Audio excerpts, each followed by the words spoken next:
Hey everyone, welcome back to Ricksaw, the only woodworking channel where the fails are funnier than the finishes.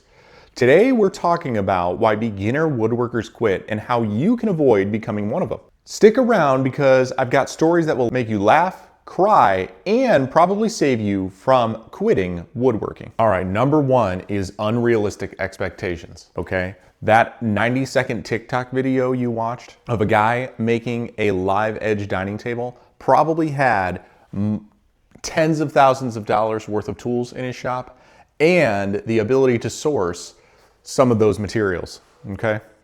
That's not reality. The reality is you probably have access to a couple of home improvement stores. You haven't really checked out lumber yards, and guess what? They're not open on the weekends to sell you any material.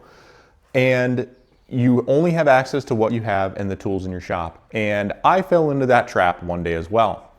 I saw a couple YouTube videos, I scoured the internet on amazing workbenches, and what really broke it down for me was the reality of how expensive materials were and the reality of my tool selection. Okay, so I wasn't going to be making a $10,000 workbench. I was going to be making something as cheap and affordable as possible, and I had to get creative in how I built it because materials are expensive. Okay, so let me show you my workbench and what I did to build such a thing. I did source some plans for this from Ron Polk, and so if you're interested, check that out. And let me turn the camera around and show you what I'm talking about. All right, so this workbench right here is actually 3/4 inch material, top, and a 1/2 inch on the bottom.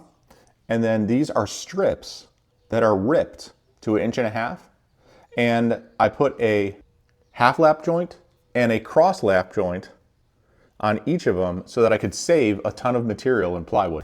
One thing you don't realize is that when you're making like router templates for workbenches, here's an example. You know, I've used this a couple of times, but these router templates actually waste quite a bit of material. And so when you cut out the void with a router, you're left with a bunch of wasted material that you can't really use on anything. So when I was thinking about creating a workbench, I thought to myself, well, how can I do it more efficiently and save myself some money? And then that became the reality for me. And that's something I want to pass along to you as well. You know, not everything you see is how you need to build it online, and don't get caught in that trap. And so when you're creating something, think about how you can build it more efficiently.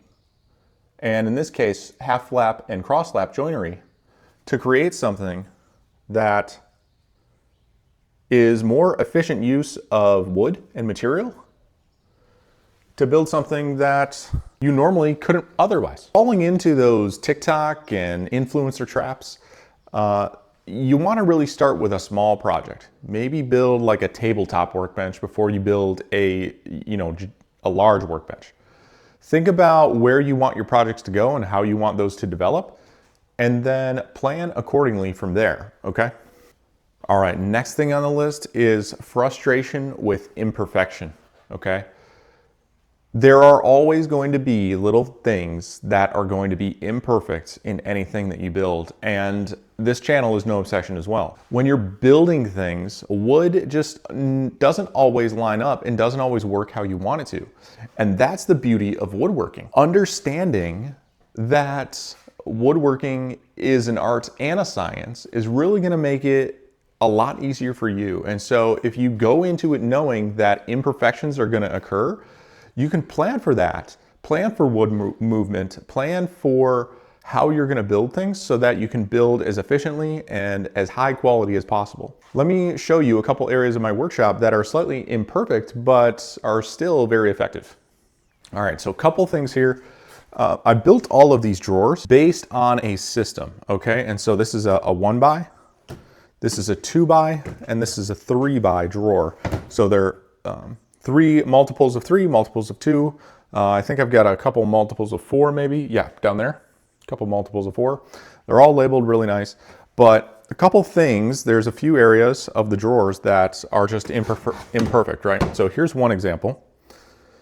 This particular drawer, I originally built it out of 1/4 inch plywood on the bottom. And so if I could do it differently, I would, but they're still very functional. The 1/4 inch plywood droops a little in the middle. okay? And so what happens when I pull the drawer out, it just rides on the face frame of the next one and it pulls it out a little bit. All I have to do then is just push it in, no big deal, right? This one does it as well because it's very heavy and it pulls on the bottom. And it's just got all my fasteners in there. So when there's a little bit of sag in the bottom shelf, it will ride on the one below it, okay? Now, if I was to do that over again, I would change how I made it and I would make it out of 1/2-inch plywood. It could support more weight. It could have a lot more benefits for me. I'd have to make the dados a little bit larger, but that's not a problem. I've got a dado blade for the table saw. But for me, it's working, you know, and I don't need to change it. I haven't really expanded any more drawers that I need. I'm not putting in things that are super heavy to those. And when I do, I just divvy up the drawers. And not all of them are doing that. So what I could even do is just cut a little more off of one of the face frames. But really, it's just little imperfections that, you know, if they don't bother you, then they're fine, okay? Another example, when I'm making, you know, items for my house or for clients, there's gonna be little imperfections and you just have to plan accordingly for those, right? So if you're building like a laundry room built-in pedestal, plan for wood movement, plan for those imperfections, and try to build to that. All right, next on the list, why beginner woodworkers quit is they get into something called shiny tool syndrome. In fact, I checked with psychology experts and pretty sure this is a real thing. Shiny tool syndrome is when people get a look at the brand new tool on the market or that big expensive tool and they think, I need that, I have to have it, it's gonna make my workflow better, it's gonna make my projects better, I can do everything with that. If you've looked at this channel, I've borrowed a few tools, I own a couple tools that some would consider expensive, okay? Track saw being one of those. A track saw is truly a game changer. But you know, they're around all the same price. You can get some inexpensive one, you can get some more expensive ones, okay?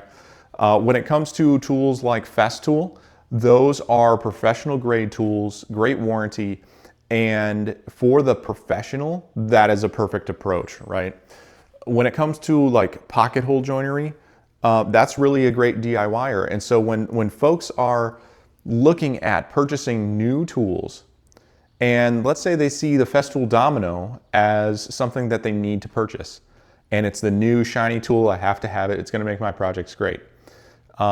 If you don't take the time to learn it and you don't get comfortable with woodworking, you really don't need that Festool Domino to make your projects the best that they can be for your skill level. You got to make sure you can still cut wood straight. You got to make sure that you can build projects correctly into the dimensions. But you don't necessarily need a $1,000 Festool Domino to join wood together, okay? Going back to the workbench, half lap and cross lap joinery is going to be strong and stable enough for a workbench build. And so if you're thinking about Festool Domino joinery to replace this, it's really just a sunk cost fallacy where if you have a dado blade and a table saw, you can make this. If you have a miter saw, you can make this. You don't necessarily need a Festool Domino. Like pocket holes, for example, another way to join wood together. I have a couple examples of that in the workshop. Look at hole joinery right there holding my cabinet together. It's just the frame of the cabinet. Start off with just seeing what you can do with less expensive tools and don't get into the shiny tool syndrome, okay? I've fallen for that in the past. You've seen a Festool Domino on this channel as well. I've borrowed a couple tools. In fact, reaching out to friends and family to see if they have tools for you to borrow, or local communities to like Facebook groups or local neighborhood chats. See what folks are willing to let you borrow or even check out some rental companies. So you don't necessarily need to buy those shiny tools. See if you can test them out before you actually think you might need them, okay? Next item on the list for why beginner woodworkers quit is lack of workshop organization, okay? And that's a really big thing for this channel and something that I try to instill in all of my viewers. Having an organized workshop is super critical to having efficient workflows with your projects so that you do not get burnt out, okay? Now, let's take a look at a few things here. I have quite a few tools, in my opinion, neatly organized and easily accessible. They're also all labeled. And so let's say I send someone in here to get a tool or send the wife in to get a tool. They are all neatly located within their cubbies, except for that drill that was missing because that is going to be sharpening some blades soon. Lack of workshop organization is a huge deterrent to beginner woodworkers, and they don't really last if they don't have proper workshop organization. Proper workshop organization really is a true game changer for anyone that just doesn't have it complete. Now, it didn't cost me a ton of money to build something like this. In fact, these cubbies are 1/4-inch plywood. They're not like amazing, but they're lightweight and they work. They're functional. Okay, if I could do it over again, I would make it out of 1/2-inch plywood, tops and bottoms. But really, it's just 1/4-inch plywood with another 1/4-inch slat pinned and glued to it, and it just makes for adjustable storage. Okay. If I would do it over again, I would do laminate underlayment so it doesn't flex and bow like this. Like this is due to some humidity. It just doesn't fit very well. And then I would do 1/2-inch tops to make it more rigid, because it does bow in a few areas, you can see. But other than that, I mean, super inexpensive, like $14 a sheet for this. And then I just use some leftovers from the front face as well. Those are 1/4-inch. All right, so there are ways that you can get organized, and having an organized workshop is going to make your workflows a lot easier. So let me just give you a run through of the workflow. There's a few things that I'm still working on. For example, I really don't have a good spot for the miter saw, so right now it's sort of tucked in the corner back there. But I have my dust collection boom arm, okay, with the hose, and then a lot of my templates and tools laid out on this half wall here. Okay, all my safety gear right when I walk in the workshop. So I'm coming from the house, going to the workshop this way. I've got safety gear, put that on first, grab my tape measure. I've got all my tools located in here.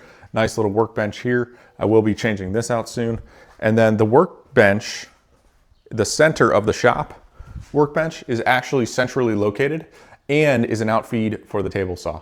Okay, super helpful. I do need some lumber storage, working on that. All right, one of the simplest reasons why beginner woodworkers quit is they skip the fundamentals. Okay, they watch those 90-second TikTok videos and they think, oh yeah, I can do that. I'm gonna go out, work on my fancy joinery and get this thing buttoned up willy-nilly, right? What you really need to learn first is measure twice, cut once. Okay, there are so many little nuances to measuring. I think I'm gonna dedicate an entire video to that. But when you're thinking about measuring, you have to think about, do I cut before the line? Do I cut after the line? Where am I cutting? Cutting on the line. I just did a video on kerf width on the miter saw. And you wouldn't believe how many people have come to me like, hey, my dimensions are wrong on all my pieces. What's going on? Well, did you set up stops? Did you cut on the line? Did you cut after the line, before the line? Where are you making your cuts? So you wouldn't believe, like, beginner woodworkers skipping the fundamentals on how to cut, how to measure, really surprises me. They just dive into those big projects and they put it together and it's crooked, right? So don't skip the fundamentals. In fact, let me just show you a really quick tip before we move on to the next one around tape measures. All right, so this right here is a panel tape measure. It's different than a few other tape measures. It actually doesn't, it's not rigid. It's supposed to lay flat, and it's actually metric. It lays flat on the board where you can get a really accurate cut and line up your marks better than, say, a tape measure that, okay, where does that line fall? I gotta twist the tape measure, So just a little thing that I've gone through. Next on the list is burnout from big projects. Okay, let's say you wanna tackle a complete overhaul of your workshop. All right, these things don't happen overnight. You're not going to get the organization down pat. In fact, this is going to take months, maybe even years of effort to get properly organized. Okay, and so when you're thinking about tackling large projects, you want to make sure you break it down into smaller, more manageable chunks. Okay, so for example, when I built this top cubby section, I already had the drawers completely done, and it was months later when I built all of this. And so when you're beginning and starting out, you want to take things in steps, okay? You don't want to just gut everything in your garage or shop and rebuild everything in one weekend, because it's not really going to turn out how you like it. You want to make sure that you take time, navigate the workflow, understand how the workflow is going to go, Even have like shop layouts where you just take pictures of things and place them on a piece of paper to get an idea of how you want your shop to be laid out. That's going to save you a lot of time and headache when you're trying to create a really well organized shop, okay? And tackling those big projects in like one weekend is a lot, and it can become overbearing. And so I just caution everyone to think about planning things out in a stepwise approach instead of all at once, okay? So manage your time for those big projects. All right, last but not least is going to be community, okay? So find some people that are local to you that you can bounce ideas off of, okay? I mentioned in an earlier comment around borrowing tools from local folks, neighbors. Everybody that walks by, have a conversation with them. Get to know your neighbors, get to know your neighborhood, get to know your woodworking community. For some of you, that might be more difficult than others. And so think about looking for like community workshops that you pay like a monthly subscription to that you can bounce ideas off. You don't have to stick with it forever, but it'll give you a sense of community. You can build those relationships, and maybe it'll help you start off becoming a beginner woodworker, okay? And so those are just a couple tips that have really helped save me from quitting. And you know, there were some times where I was close as well. Being a woodworker, and especially being on YouTube, is not an easy adventure. I think woodworking is probably one of the most difficult things you can do on YouTube. Woodworking, construction, you know, any of those things where you have to have physical labor while recording video. Not just woodworking, there's a ton of things, but it's not like scripted videos. It's not like talking head in front of a camera. There's actual woodworking behind, you know, going on behind the scenes, dedicated videos for those.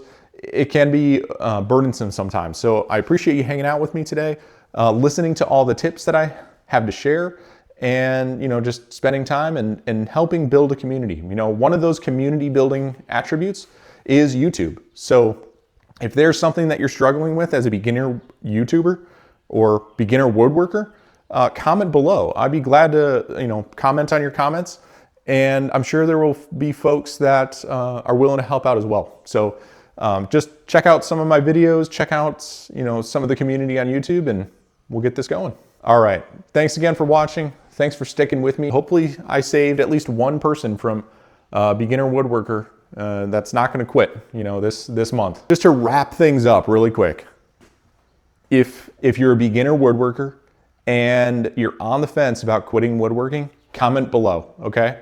Let's build that community here on YouTube and connect with people to help each other out.